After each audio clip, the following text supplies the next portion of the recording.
GT Holidays, South India's #1 travel brand. You know you are special when you're with GT Holidays.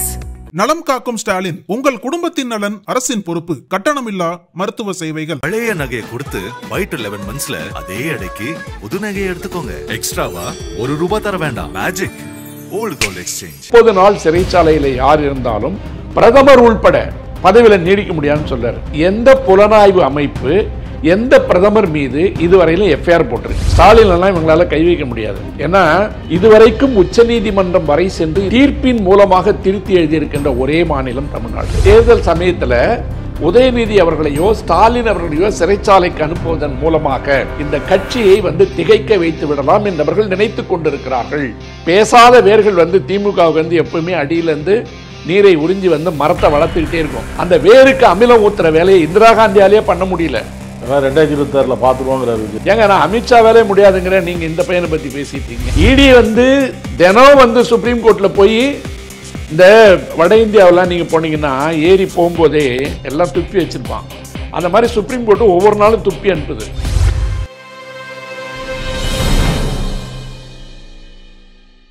நக்கிர நேயர்களுக்கு வணக்கம். இன்று நம்முடன் கருத்துக்களை பகிர்ந்து கொள்ள இணைந்திருக்கிறார் சென்னை உயர்நீதிமன்ற மூத்த வழக்கறிஞர் வேபால் அவர்கள். வணக்கம் சார். வணக்கம் ராஜவேல்.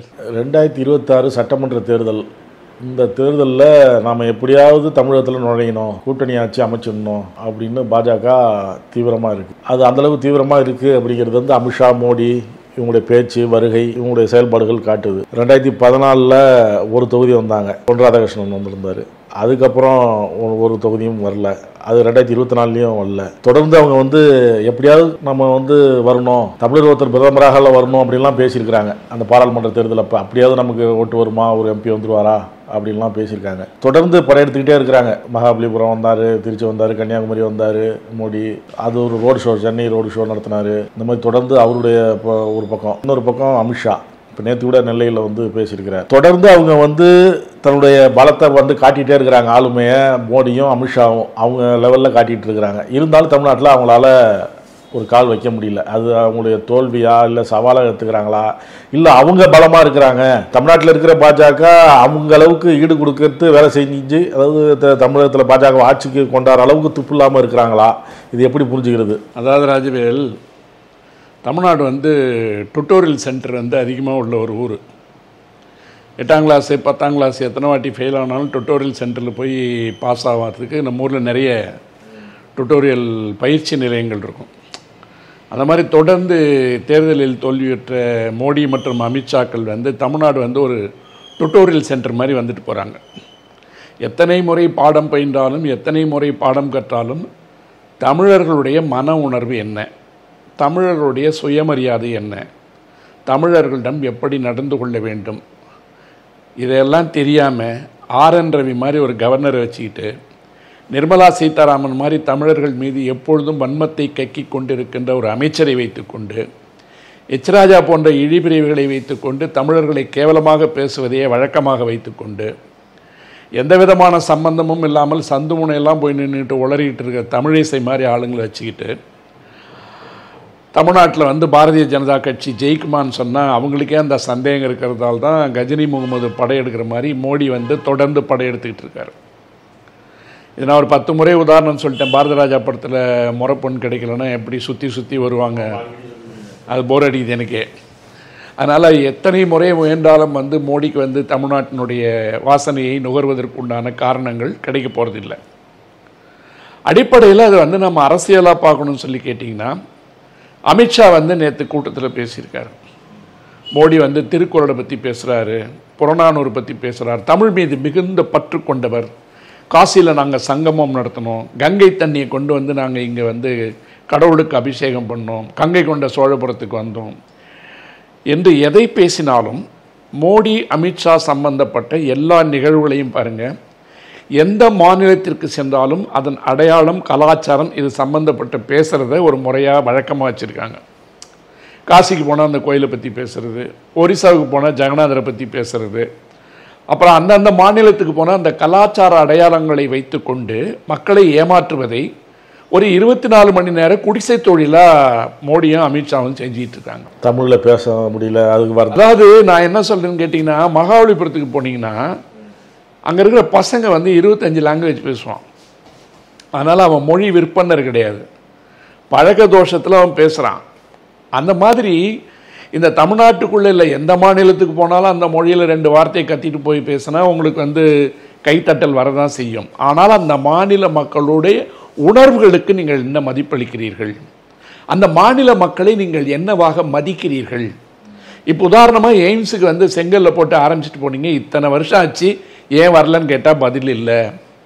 ஒரு அரசு மருத்துவக் கல்லூரியில் எய்ம்ஸுக்கு தேர்ந்தெடுக்கப்பட்ட மாணவர்களை படிக்க வைக்கிறேன்னு சொல்லி கதை பண்ணிக்கிட்டு இருக்கீங்க. கீழடி ஆராய்ச்சி என்னன்னு கேட்டிங்கன்னா, தொடர்ந்து மத்திய அரசு கொடுத்துக்கிட்டு இருக்க அறிக்கை என்னன்னு கேட்டிங்கன்னா, அறிவியல் பூர்வமாக இந்த அறிக்கை கொடுக்கப்படவில்லை, ஆகவே நாங்கள் இதை ஏற்றுக்க மாட்டோம், ஃபண்டு கொடுக்க மாட்டோம்.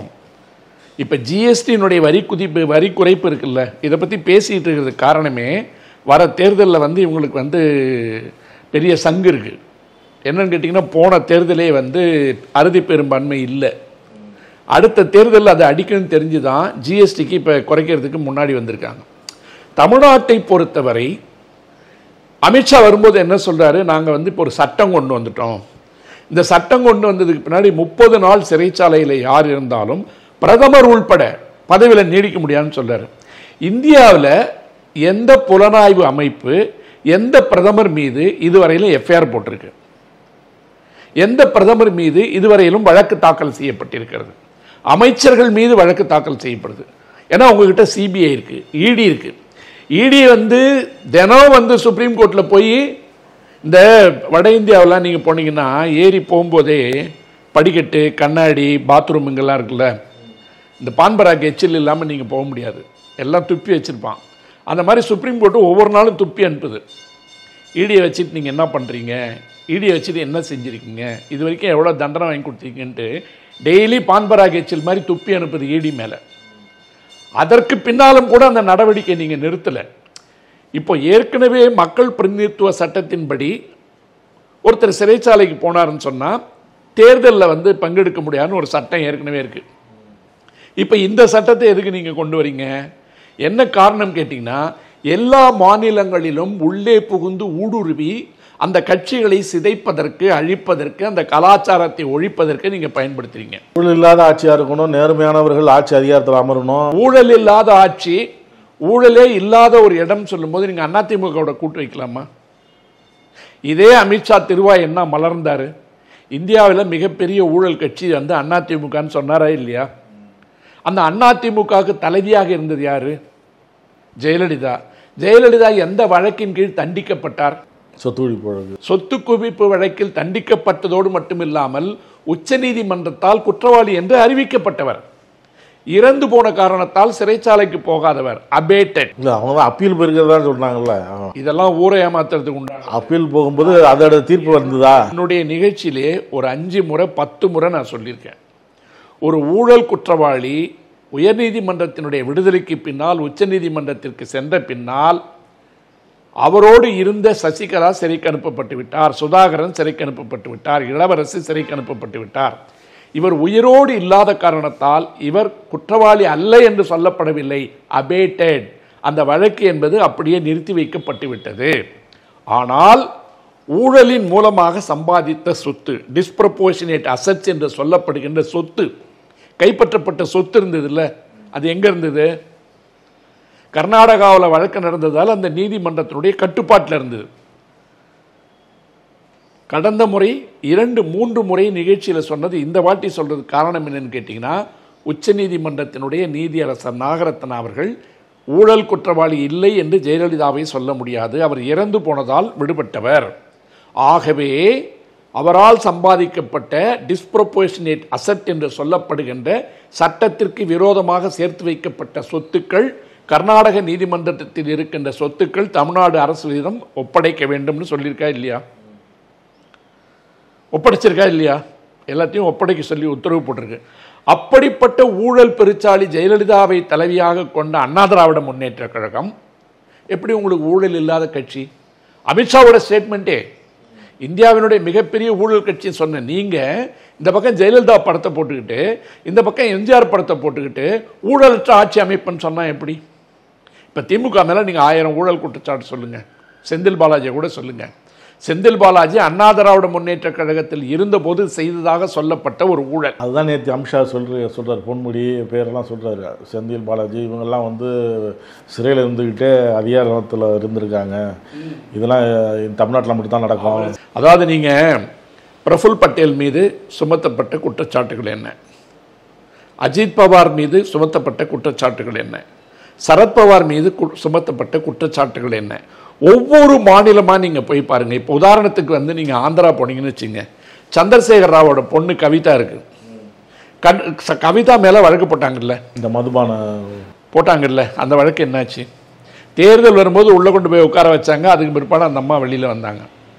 இப்போ இவங்களுடைய நோக்கமே என்னன்னு கேட்டிங்கன்னா, தமிழ்நாட்டில் வந்து இவங்களால் ஒன்றுமே செய்ய முடியல. ஸ்டாலின்லாம் இவங்களால் கை வைக்க முடியாது. ஏன்னா இந்தியாவை பொறுத்தவரை எல்லா மாநிலங்களுக்கும் வழிகாட்டுகின்ற விதமாக இதுவரைக்கும் உச்சநீதிமன்றம் வரை சென்று இந்த மத்திய அரசினுடைய எல்லா குளறுபடிகளையும் தீர்ப்பின் மூலமாக திருத்தி எழுதியிருக்கின்ற ஒரே மாநிலம் தமிழ்நாடு. இப்போ கவர்னருடைய சம்பந்தப்பட்ட இதில் வந்து குடியரசுத் தலைவர் வந்து கேட்டிருக்காங்கல்ல பல கேள்விகள், 14 கேள்வி. இந்த கேள்விகளுக்கு கேரள அரசாங்கத்தின் சார்பாக வாதாடிய கே வேணுகோபால் என்ற இந்தியாவினுடைய முதுபெரும் மூத்த வழக்கறிஞரே தமிழ்நாடு வழக்கில் கொடுத்த தீர்ப்பினுடைய அடிப்படையில் தான் தன்னுடைய வாதங்களை வைக்கிறார். தமிழ்நாடு வந்து இதுவரைக்கும் ஒட்டுமொத்த இந்தியாவிற்கும் எடுத்திருக்கின்ற அரசியல் பாடம் என்னவென்றால், நீங்க என்ன வேணா அடக்குமுறையை கொண்டு வாங்க, நீங்க என்ன வேணா ஒடுக்குமுறையை கொண்டு வாங்க, எதை கொண்டு வந்தாலும் சட்டத்தின் மூலமாக தீர்வுகளை பெற முடியும் என்ற காரணத்தால் தான் நாளைக்கு பீகாரில் கூட இருக்கிற ஊர்வலத்துக்கு ஸ்டாலின் அழைக்கப்பட்டிருக்கிறார். அப்ப தமிழ்நாடு என்பது சட்டப்படி போராடி கொண்டிருக்கின்ற ஒரு மாநிலம். இந்த மாநிலம் என்பது சுயமரியாதையின் குரலாக ஒரு கலாச்சாரத்தின் வேறாக இருக்கிற காரணத்தால் தான் இதை வேரோட புடுங்கி எறிவோன்னு பேசியிருக்காரு அமித்ஷா. இதை வேரோடு சாய்ப்போன்னு பேசியிருக்காரு. இங்கெல்லாம் வேரோடு புடுங்கவும் முடியாது, சாய்க்கவும் முடியாது. ஏன்னா இது வந்து சித்தாந்தத்தினுடைய அடிப்படையில் இருக்கின்ற ஒரு மாநிலம். நான் தொடர்ந்து பேசிட்டு வரேன், பாரதிய ஜனதா கட்சி என்று சொல்லுகின்ற ஒரு அரசியல் கட்சிக்கு தமிழ்நாட்டில் இடம் உண்டு. ப்ரொவைடட்னா என்னன்னு கேட்டிங்கன்னா, இதையெல்லாம் நீங்கள் செய்தால் அல்லது செய்யாமல் இருந்தால் தமிழ்நாட்டு மக்களுடைய உணர்வுகளுக்கு மதிப்பளித்து அவருடைய கலாச்சார வேர்களை தொடாமல் அவர்களை இழிவுபடுத்தாமல் அந்த மாநிலத்திற்கு உண்டான உரிமைகளை கொடுக்கின்ற பொழுது உங்களுக்கு வந்து ஓப்பனிங் இருக்கும். இல்லைனா நீங்கள் இந்த மாதிரி அல்ற சில்லறை வச்சுக்கிட்டு டிவியில் வந்து துக்ளக் வாரிசுகளை வச்சுக்கிட்டு டெய்லி வந்து வன்மத்தை கக்கி கொண்டிருப்பதன் மூலமாக திராவிட முன்னேற்ற கழகத்தை அதன் குறைகளை தாண்டி நீங்களே வளர்த்து கொண்டிருக்கிறீர்கள். ஆகவே ஸ்டாலின் பயப்பட வேண்டிய அவசியமே கிடையாது. ஏன்னு கேட்டிங்கன்னா, நீங்கள் சொல்கிற காரணம் பாருங்க, இந்த சட்டத்தை கொண்டு வந்திருப்பதன் மூலமாக வருகின்ற தேர்தலுக்கு முன்னால் இவர்கள் ஒரு அவசர நிலையை கொண்டு வர போகிறார்கள். அவசர நிலை பிரகடனம் ஏற்கனவே உள்ள நடந்துட்டு இருக்கு. இது வந்து எமர்ஜென்சி. இந்த மினி எமர்ஜென்சியை சட்டபூர்வமாக கொண்டு வர்றதுக்கு இப்போ நான் சொன்னேன் இல்லை, சந்திரசேகர் ராவ் வீட்டில் போய் ஒரு கைது பண்ணாங்கன்னு, ஜெகன்மோகன் ரெட்டியை போய் கைது பண்ணாங்க, கேரளாவில் இருக்கிற மந்திரிகளை போய் கைது பண்ணுறாங்க. எந்த மாநிலத்திலையும் இவங்க கை வைக்கல. வெஸ்ட் பெங்காலில் மம்தா பானர்ஜி கீழே இருக்கிறவங்கள போய் கை வைக்கிறாங்க. சுதந்திர அதிகாரிலாம் எதுக்காக மாறினாரு? சாரதா சிட்ஃபண்ட் ஊழல் வழக்கில் வந்து உன்னை கை வைக்க போறேன்னு சொன்ன உடனே ஓடினாரு. ஆக உள்ளிருக்கின்ற எல்லோரையும் இந்த ஒட்டுமொத்த அதிகாரம் என்னைக்கு வந்து பாரதிய ஜனதாவுக்கு பார்லிமெண்ட்ல கிடைச்சதோ அதுக்கு பிற்பாடு அவங்களோட மண்டகனம் அதிகமாயிடுச்சு. இப்போ அமித்ஷாவே எடுத்துக்கோங்க, உங்கள் மீது சுமத்தப்பட்டிருக்கின்ற எல்லா வழக்குகளிலிருந்து நீங்க எப்படி வெளியில வந்தீங்க? ஒரு தீர்ப்பை கொடுத்த நீதிபதி அவர்கள் எப்படி மர்மமான முறையில் இறந்து போனார்? கோத்ரா தீர்ப்பு எப்படி பெறப்பட்டது? எல்லா தீர்ப்புகளும் பெறப்பட்டதற்கு பின்னால் உங்கள் மீது பில்கிஸ் பானு வழக்கில் உச்சநீதிமன்றம் சொன்ன கருத்து என்ன? பில்கிஸ் பானு வழக்கில் உச்சநீதிமன்றம் கொடுத்த கடுமையான தீர்ப்பு என்ன? அதுக்கு முன்னாடி தானே போய் எல்லாரும் வெளியில இருந்தவங்கலாம் போய் சரண்டரானா? அவர்கள் வெளிவருவதற்கு நீங்க என்ன சொன்னீங்க? அவர்கள் எல்லாம் அவருடைய சன்சாத் வந்து ரொம்ப பெருசு, அவர்கள் மிக மிக பாரம்பரியமானவர்கள், ஆகவே அவர்கள் விடுதலை பண்ணது தப்பில்லை இல்லையா? சுதந்திரத்தை அன்னைக்கு அவங்கள வெளியில விட்டுட்டு பொட்டுட்டு பூஜை போட்டு அவங்களெல்லாம் கொண்டு வந்தீங்க. உச்சநீதிமன்றம் என்ன சொல்லி திருப்பி உள்ள அனுப்பிச்சு? இப்போ உள்ளதானே இருக்காங்க. அவர்களுடைய பிணை வந்து எப்படி வந்து ரத்து செய்யப்பட்டது? நீங்கள் அளித்த தவறான தகவல்கள் மூலமாக. இப்படி பல விஷயங்கள் இருக்கும்போது இந்த தமிழ்நாட்டு மேல இருக்கிற பிரச்சனையே என்னன்னு கேட்டீங்கன்னா, அண்ணா திராவிட முன்னேற்ற கழகம் என்கின்ற எதிர்க்கட்சியை கொஞ்சம் கொஞ்சமாக ஒவ்வொரு செங்கல்லா உரி இவங்க கீழே கொண்டு வந்துட்டாங்க. அதனால தான் விஜய் கூட நேற்று போய் அதிமுக அடிமை கட்சிங்கிறார். யார் ஆரம்பிச்ச கட்சி, எப்படி இருந்த கட்சி, அந்த சின்ன பையன் வந்து ஒரு அடிமை கட்சின்னு சொல்ற அளவுக்கு வந்துருச்சு. அதை கொண்டு வந்தது யாருன்னு கேட்டீங்கன்னா, இதுல எடப்பாடிக்கு வந்து ஒரே ஒரு வெற்றி இருக்கு. என்ன சொல்லுங்க, அதிமுக கட்சி கூட நான் கூட்டணி வைக்க மாட்டேன், நான் ரொட்டி சுட வரல, சப்பாத்தி சுட வரல, நான் வந்தவனுடைய ஒரே நோக்கம் தன்னந்தனியாக நான் ஆட்சி அமைப்பு தான் என்று சொன்ன ஐபிஎஸ்ஏ எடப்பாடி தான் தமிழ்நாட்டினுடைய முதலமைச்சர் சொல்ற அளவுக்கு அதிமுக கொண்டு வந்திருக்கு. அமித்ஷாவே சொல்ல இவர் அந்த பேரை சொல்றாரு. அதுதான் நான் சொல்றேன். அது ஏன் பாராட்டணும்னு நான் சொல்றேன்னு கேட்டீங்கன்னா, எடப்பாடியினுடைய உறுதியான நிலைப்பாடு என்னன்னு கேட்டீங்கன்னா, இந்த தம்பியை வெளியில் அனுப்புகின்றதுல மட்டும்தான் அவர் ஜெயிச்சார ஒழிய கட்சி அடகு வச்சிலிருந்து இன்னும் வெளியில் வரல. அது கட்சிக்காரனுக்கே தெரியும். ஏன்னு கேட்டீங்கன்னா, நான் சொன்னேன் இல்லை, இத்தனை மாநிலங்களில் யார் யாருக்கெல்லாம் என்ன நடந்ததோ அது இவங்களுக்கு நடக்கும். ஏன்னா இவங்க ஆட்சியில தான் தலைமைச் செயலகத்துள்ளாரே வந்து சோதனை நடந்தது. இதெல்லாம் இருக்கிற சூழல்ல வந்து இப்ப மோடி என்ன சொல்றாருன்னு கேட்டீங்கன்னா, ஒரு அரசு அதிகாரி 48 மணி நேரம் சிறையில் இருந்தால் டீம்டு சஸ்பென்ஷன் பேர். அதுக்கு 48 மணி நேரம் சிறையில் இருந்தால் தானாகவே அவர் இருக்கின்ற பதவியிலிருந்து விலகியதாக அர்த்தம். அதுக்கு பின்னாடி வந்து நீதிமன்றத்திலிருந்து தீர்ப்புகள் வாங்கிட்டு தான் அவங்க வர முடியாதுன்னு சட்டம் சொல்லுது. ஆனால் நாங்கள் 30 நாட்களுக்கு மேல் கடுமையான குற்றங்களினுடைய அடிப்படையில் சிறையில் இருந்தால் அப்படின்னு சொல்றதனுடைய அடிப்படையே என்னன்னு கேட்டீங்கன்னா, யாரை வேண்டுமானாலும் ஒரு 30 நாட்கள் சிறையில் வைப்பதற்குண்டான சட்டங்கள் உங்க கையில் இருக்கு. உங்ககிட்ட சிபிஐ வச்சிருக்கீங்க, இடி வச்சிருக்கீங்க, கன்விக்ஷன் வாங்கி தரணும்னு அவசியம் இல்லை. ஒரு முதல் தகவல் அறிக்கையை போட்டு ஒரு எஃப்ஐஆரை போட்டு ஒரு கடுமையான குற்றச்சாட்டுக்கு நீங்க கைது பண்ணிட்டு அந்த நீதிமன்றத்தை மிரட்டி மிரட்டி பெயில் கொடுக்காம பண்ணீங்கன்னா வேலை முடிஞ்சு போச்சு. இப்ப தமிழ்நாட்டிலே வந்து தேர்தல் சமயத்தில் உதயநிதி அவர்களையோ ஸ்டாலின் அவர்களையோ சிறைச்சாலைக்கு அனுப்புவதன் மூலமாக இந்த கட்சியை வந்து திகைக்க வைத்து விடலாம் என்றவர்கள் நினைத்து கொண்டிருக்கிறார்கள். திமுக மாதிரி கட்சியில் அது நடக்காதுன்றது காரணம் என்னன்னு கேட்டீங்கன்னா, ஒவ்வொரு திமுக காரனும் அவன் உணர்வோடு வாழ்ந்து கொண்டிருப்பவன். திமுகவுக்கு வந்து அகில இந்திய அளவில் இருக்கிற கட்சிக்கும் மற்ற கட்சிக்கு என்ன வித்தியாசம் கேட்டீங்கன்னா, இது எல்லா ஊர்களிலும் இரண்டரை கலந்து வேரோட வேறா போய் கலந்திருக்கிற ஒரு கட்சி. வெறும் கிளைகளை மட்டும் ஆட்டிக்கொண்டு இலைகள் சத்தம் போடுகின்ற ஒரு கட்சி கிடையாது. பேசாத வேர்கள் வந்து திமுகவுக்கு வந்து எப்பவுமே அடியிலேருந்து நீரை உறிஞ்சி வந்து மரத்தை வளர்த்துக்கிட்டே இருக்கும். அந்த வேருக்கு அமிலம் ஊத்துற வேலையை இந்திரா காந்தியாலேயே பண்ண முடியல. 2026 பார்த்துருவாங்கிறார் விஜய். பாருங்க விஜயா, ஏங்க நான் அமித்ஷா வேலையே முடியாதுங்கிற நீங்க இந்த பையனை பத்தி பேசிட்டு இருக்கீங்க. அதான் அவர் அதையும் சொல்றாரு விஜய். என்ன அவராலே முடியல, இவராலே முடியல, இவர் இப்ப வந்து அதாவது எதுக்கு என்ன சொல்லுங்க, தமிழ்நாட்டில் இப்படி முடியாதவர் விஜயால எப்படி முடியும்லாம் தமிழ்நாட்டில் இருக்கின்ற எல்லோருக்கும் கட்சி ஆரம்பிப்பதற்கு உரிமை இருக்கு. அந்த வகையில் வந்து விஜயும் வரவேற்கப்பட வேண்டியவர். என்னன்னு கேட்டீங்கன்னா, அவருடைய அரசியல் வருகை எப்படி பார்க்கப்படுதுன்னு கேட்டீங்கன்னா, திராவிட முன்னேற்ற கழகத்திற்கு தொடர்ந்து கிடைத்து கொண்டிருக்கின்ற சிறுபான்மை வாக்குகளை உடைக்க வேண்டும். அந்த சிறுபான்மை வாக்குகளை உடைப்பதன் மூலமாக திராவிட முன்னேற்ற கழகத்தினுடைய பலத்தை குறைத்து விடலாம் என்றாக சில சக்திகள் இயங்கிக் கொண்டிருப்பதாக சொல்றாங்க. இப்ப உதாரணத்துக்கு விஜய் வந்து திமுக எங்கேயாவது போய் சீண்டிச்சா? கிடையாது. இவர் தான் போய் படத்தில் வசனம் வச்சு சீண்டாரு. ஜிஎஸ்டி பற்றி அன்னைக்கு தமிழிசையிலிருந்து எச்ராஜா வரைக்கும் ஜோசப் விஜய் சொல்லிட்டு இருந்தது வந்து எச்ராஜா. மதத்தை குறியீடாக காட்டி ஒரு மனிதரை கீழ்மையாக பேசுகின்ற முதல் வேலையை பாரதிய ஜனதா கட்சி செஞ்சது. அன்னைக்கு ஆமா நான் ஜோசப் விஜய் தான் சொல்லிட்டு லெட்டர் பேட்ல பதில் சொன்ன விஜய் தான் என்ன தனக்கு சிறுபான்மை வாக்குகளுடைய பலம் இருப்பதாக நினைத்து கொண்டு லாட்டரி அதிபர் கூட சுத்திட்டு இருக்கார். அதாவது நீங்க வெளிப்படையா பார்த்தீங்கன்னா, ஒரு புறம் தமிழகத்தில் இருக்கின்ற ஜனநாயக சக்திகள் சிறுபான்மையினருக்கு ஆதரவாக, குறிப்பாக இஸ்லாமியர்களுக்கும் கிறிஸ்தவர்களுக்கும் ஆதரவாக இயக்கத்தை நடத்தி காப்பாற்றிட்டு இருக்கிற வேலையை செஞ்சா, தான் படித்த பைபிளுக்கு விரோதமாக, தான் படித்த பைபிளுக்கு நேர் எதிராக தனது அடையாளம் எது என்று மாற்று கட்சியினரால் காட்டப்பட்டு அதை உறுதி செய்த விஜயே குங்குமப்பொட்டை வச்சுட்டு வந்து ஏமாத்துறதுக்கு ட்ரை பண்றாரு. இப்படி படித்த பைபிளுக்கு எதிராக 2 பேர் இங்க நடந்துட்டு இருக்காங்க. ஒன்னு விஜய், இன்னொன்னு சைமன். இவங்க 2 பேருக்குமே அடிப்படை சிறுபான்மை இனம். ஆனால் விஜய் என்ன பண்றான்னு கேட்டீங்கன்னா, எங்க பிஜேபி நம்ம சொல்லலாம் நரேந்திர தாமோஸ் மோடி ஜி அப்படின்னு சொல்றார். அதாவது பேரை சொல்லிட்டாராம். அந்த சொன்னதுக்கே எச்ராதா தொடங்கி தமிழிசையிலிருந்து ஐபிஎஸ் வரைக்கும் விஜய் இன்னைக்கு வறுத்து எடுக்கிறாங்க. இவர் ஊழலற்ற ஆட்சி அமைக்க போறேங்கிறாரு. நான் தான் அந்த டைம்ல முதல்ல நிகழ்ச்சி போட்டேன்.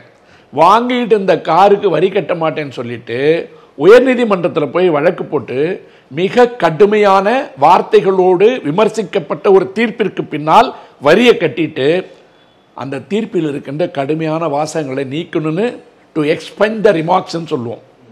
டு எக்ஸ்பெண்ட் த ரிமார்க்ஸுக்கு பெட்டிஷன் போட்டு வெளியில் வந்தவர் தான் தம்பி விஜய். அவருக்கு ஏதோ ஒரு 33 வயசு தான் அவரை மாதிரி.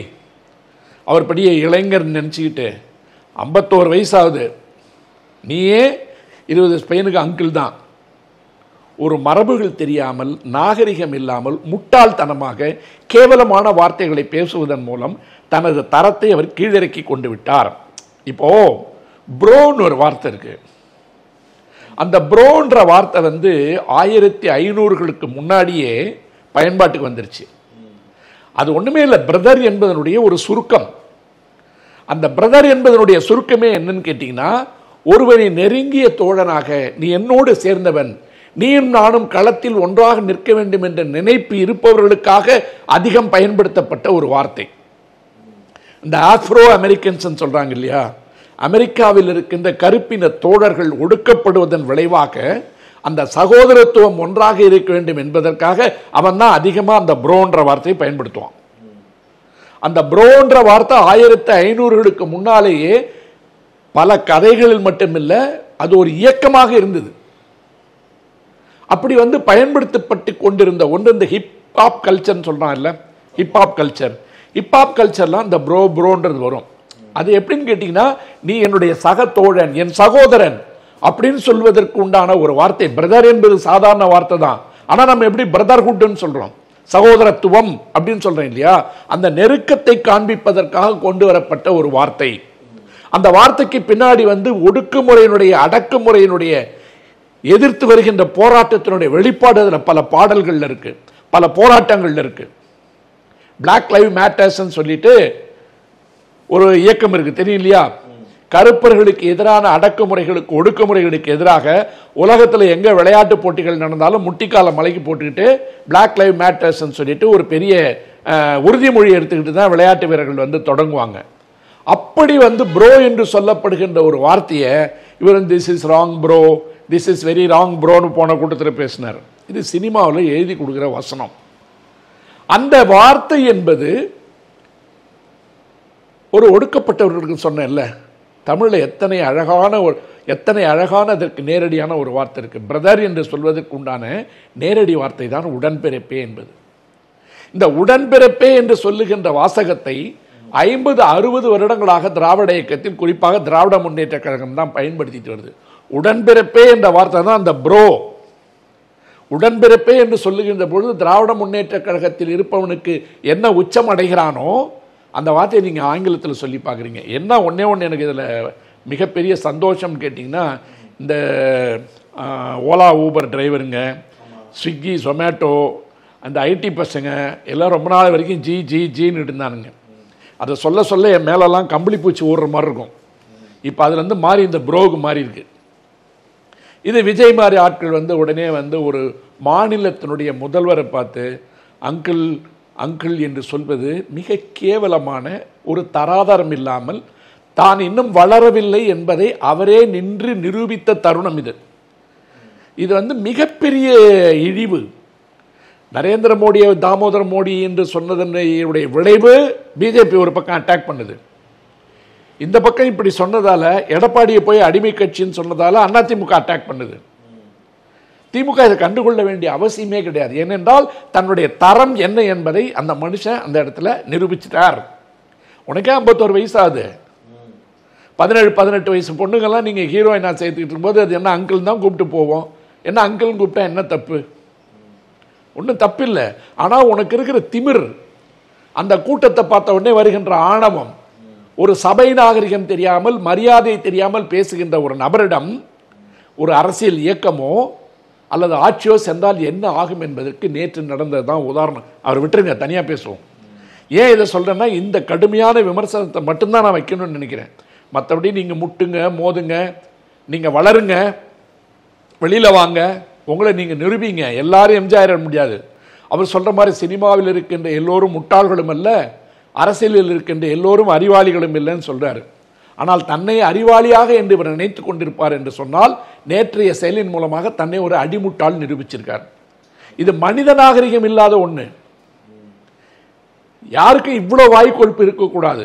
இந்த வாய்க்கொழுப்பு இருந்த காரணத்தால் தான் உன் கண்ணு முன்னாடியே ஒருத்தர் ஒன்று அணில் அணில் கூப்பிட்டு இருக்காரு. உங்கள் 2 பேர்த்தோட சண்டையை முதல்ல போட்டு முடிச்சிங்க. உங்கள் 2 பேர்த்தில் யாருக்கு வாய்க்கொழுப்பு அதிகம் பட்டிமன்றம் வைங்க. உங்களுக்குள்ள ஒரு தீர்ப்பை வாங்கிட்டு அப்புறம் வாங்க மற்ற இடத்துக்கு. நான் இதை சொல்றதுக்கு காரணம் உடனே திமுக அப்படின்னு சொல்லணும்னு அவசியம் இல்லை. திமுக செய்கின்ற குறைகளையும் நம்ம பேசியிருக்கோம், பேசுவேன், இப்பயும் பேசுவேன்.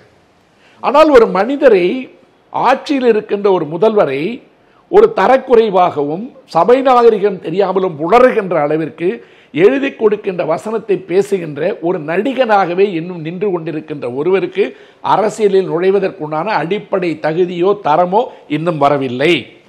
இது வராது. இது இன்னும் ஒரு விசிலடிச்சாங்க கொஞ்சம் கூட்டம். ரொம்ப விரிவாக பேசுனீங்க. இப்போ நெல்லையில் பேசின அமித்ஷா வந்து கூட்டணி ஆட்சி தான் அப்படின்னு சொல்கிறாரு. அதுக்கப்புறம் எடப்பாடி இங்கே செங்கல்பட்டு பக்கத்தில் பிரச்சாரம் பண்ணும்போது தனித்து பெரும்பாலும் ஆட்சி அமைக்கும் அதிமுக அப்படின்னு அவர் சொல்கிறாரு. இந்த பக்கம் திமுக கூட்டணி வலுவாக இருக்குது. விஜய் வேற வந்து சவுண்டு விட்டு போயிட்டார். இப்போ மதுரை மாநாட்டில் தாவேக்காவுக்கும் திமுகவுக்கும் தான் போட்டி, வேறு யாருக்கும் இல்லை. அதிமுக தொண்டர்கள்லாம் வருத்தப்பட்டு இருக்கிறாங்க, எதுக்கடா வாக்களிக்கிறது அப்படிங்கிற மாதிரி அப்படின்லாம் பேசிட்டு போயிட்டார். 2026 களம் எப்படி இருக்கும்? 2026 களம் வந்து ஒரு கடுமையான களம்னு வந்து டிவி டிபேட்டில் வர சங்கிகள் வந்து சாயந்தரத்தில் மட்டும் பேசலாம். என்னன்னு கேட்டிங்கன்னா, விஜய்க்கு வந்து நான் ஏற்கனவே சொல்லிட்டேன், அவரே தன்னுடைய உயரத்தை குறைச்சிட்டு போயிட்டே இருக்கார். சீமான் வந்து ப்ரூவ் பண்ணிட்டார், இனிமேல் நான் வளர்கிற உத்தேசம் எனக்கே இல்லைன்னு. சொந்த கட்சிக்காரர்களை போய் கீழே இறங்கி அடிக்கிறது, மேடையிலேருந்து இறங்கி ஓடுறது, பவுன்சருங்களை வச்சுட்டு அடிக்க போகிறது, கெட்ட வார்த்தை பேசிகிட்டு இருக்க வரைக்கும் சீமானுக்கு எதிர்காலமே கிடையாது. விஜய் வந்து வேறு ரூட்டில் போயிட்டுருக்காரு. ஆனால் அதிமுகவை பொறுத்தவரை நான் சொல்ல வேண்டிய செய்தி என்னவென்றால், உங்களை மிரட்டி உருட்டி அடிபணியை வைத்து உங்களை கையில் வச்சுக்கிட்டு இருக்க அவங்க, எடப்பாடி தொடர்ந்து தெளிவாக பேசிகிட்டு இருக்கார். நான் தான் முதல்வர், அதிமுக தான் ஆட்சி அமைக்குன்னு சொல்கிறார். ஆனால் அமித்ஷா வந்தால் யார் வந்தால் என்டிஏ கூட்டணி என்று சொல்வதில் தான் மர்ம பொருள் உள்ளடங்கி இருக்கிறது. 4 சீட் வந்தால் கூட 2 பேருக்கு மந்திரி பதவி கொடுக்கணும்னு கண்டிப்பாக கேட்பாங்க. அந்த மந்திரி பதவி நீங்கள் கொடுக்கலன்னு சொன்னால் இந்த கட்சியை உடைக்கிறதுக்கு என்னெல்லாம் வேலை இருக்கோ எல்லாம் செய்வாங்க. இப்போ அதிமுக வந்து எப்படின்னு கேட்டிங்கன்னா, திருசங்க சொர்க்கத்தில் இருக்குது. திமுகவை எதிர்ப்பதில் அவர்கள் உறுதியாக இருந்தால் ஒன்று திமுக அல்லது அதிமுக தான் கள நிலவரம். ஆனால் இவன் என்ன பண்ணுவான், திமுக கூட்டணி இல்லாமல் ஜெயிச்சிருச்சா, கூட்டணி இல்லாமல் ஜெயிக்கிறதுக்கு சொல்லுங்கள். அதிமுக கூட கூட்டணி இருக்குன்னா, திமுகவுடன் இருக்கின்ற கூட்டணி கட்சிகள் ஒரு இதய சுத்தியோடு கொடுப்பதை வாங்கி கொண்டு தங்கள் உரிமைகளுக்கும் குரல் கொடுக்கின்ற இயக்கமாக இன்னை வரைக்கும் இருக்கான். ஆனால் 2 சீட்டு கிடைச்சி உள்ள நுழைஞ்சு போனால் கூட அதிமுகவினுடைய தலைவர் யார் என்பதை நாங்கள் தான் தீர்மானிப்போம்னு வாய்க்கொழுப்படுத்த தவளையெல்லாம் அங்கே உள்ள இருக்குது. இதுதான் 2க்கும் உள்ள வித்தியாசம். இது எடப்பாடிக்கு தெரியும். ஆனால் யார் எந்த இடத்துல யார் கழுத்தை அறுக்க போகிறாங்கன்றதா 2026 பார்த்துக்கணும். அப்படி பார்க்கின்ற நிலைமையில் தமிழ்நாடு எப்பொழுதும் போல் தன்னுடைய சுயமரியாதையை காப்பாற்றும் என்பதில் எனக்கு இருவேறு கருத்துக்களே கிடையாது. பாராளுமன்ற தேர்தலிலே ஒரு சீட்டை கூட கொடுக்காத தமிழ்நாடு சட்டசபை தேர்தலில் ஏன் கொடுக்கணும்னு இருக்கு. இங்கே வந்து உள்ளூர் கள நிலவரம், உள்ளூர் அரசியல், இதில் உங்களுக்கு வேலை இல்லை. ஒரு ஓரமாக போய் விளையாடுங்கன்னு தான் அதுக்கு அர்த்தம். 1-2 சீட்டு கிடச்சின்னா பாராளுமன்றத்திற்கு கொடுத்தா தான் பிஜேபிக்கு கொடுக்கின்ற தகுதி வாய்ப்பது.